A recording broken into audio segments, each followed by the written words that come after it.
جن پر ایمان لانا ایسا ہی فرض ہے جیسے اللہ تبارک و تعالیٰ کی خدائیت کا، حضور اکرم صلی اللہ علیہ وسلم کی رسالت پر ایمان لانا، وہ ہے حضور اکرم صلی اللہ علیہ وسلم کی ختم نبوت۔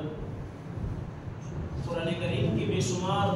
آیات سے اور بے شمار احادیث سے یہ بات معلوم ہوتی ہے کہ حضور اکرم صلی اللہ علیہ وسلم کو جو اللہ تبارک و تعالیٰ نے اس دنیا کے اندر مبعوث فرمایا، اللہ تبارک و تعالیٰ نے آپ کے بعد قیامت تک کے لیے نبوت کا سلسلہ بند کر دیا۔ حضور اکرم صلی اللہ علیہ وسلم کے بعد اب قیامت تک کسی قسم کا کوئی نیا نبی نہیں آ سکتا۔ جو بھی نبوت کا دعویٰ کرے گا وہ کذاب ہوگا، جھوٹا ہوگا، ملعون ہوگا۔ حضور اکرم صلی اللہ علیہ وسلم کی زندگی سے جانے کے بعد بھی لوگوں نے نبوت کے دعوے کی، حضرت صدیق اکبر رضی اللہ تعالیٰ نے ان کے خلاف جنگ لڑی، انہیں شکست دی۔ اسی طرح وقتاً فوقتاً لوگ نبوت کا دعویٰ کرتے رہے، اور بر صغیر کے اندر پونے 200 سال پہلے انڈیا کی قادیان شہر کے اندر ایک شخص جس کا نام غلام مرزا قادیانی تھا، اس نے بھی نبوت کا دعویٰ کیا تھا اور اپنے آپ کو نبی کہلوانے کی کوشش کی تھی، لیکن چونکہ بر صغیر کے اندر انگریزوں کی حکومت تھی، انگریزوں کا زور تھا، تو مسلمانوں کی کوئی زیادہ اہمیت نہیں تھی، تو اس وقت اس نے نبوت کا دعویٰ کیا تھا۔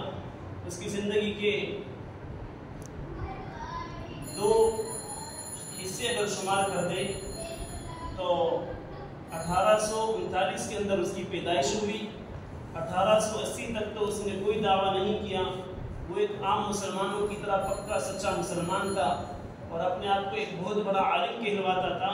بہت بڑا متقی پرہیزگار کہلواتا تھا۔ لیکن 1880 کے بعد اس نے وقتاً فوقتاً دعوے کرنا شروع کیے، کبھی کہتا تھا کہ میں مسیح موعود ہوں، کبھی کہتا تھا کہ میں حضرت مہدی ہوں، کبھی کہتا کہ میں حضرت عیسیٰ علیہ السلام ہوں، کبھی کہتا تھا کہ میں حضور اکرم صلی اللہ علیہ وسلم کی شبیہ کا شبیہہ بن کر آیا ہوں، اور کبھی کہتا کہ میں مثل محمد ہوں۔ یعنی اس طرح اس نے متفرق دعاوی کر کے آخر میں اس نے اپنے آپ کو نبی ہونے کا دعویٰ بھی کر دیا کہ میں ایک اللہ کی طرف سے بھیجا ہوا نبی ہوں۔ اور صرف اس نے یہ دعویٰ نہیں کیا بلکہ اس نے اپنی بیویوں کو ازواج مطہرات کہلوایا اور اپنے ساتھ بیٹھنے والوں کو صحابہ رضوان اللہ علیہ مجمعین کا درجہ دیا، اور اپنی لکھی ہوئی کتابوں کو قرآن اور حدیث کا درجہ دیا، اور حتیٰ کہ ان کی کتابوں کے اندر یہ بھی لکھا ہوا ہے کہ جو شخص غلام مرزا قادیانی کو نبی مانتا ہے وہی مسلمان ہے، اس کے علاوہ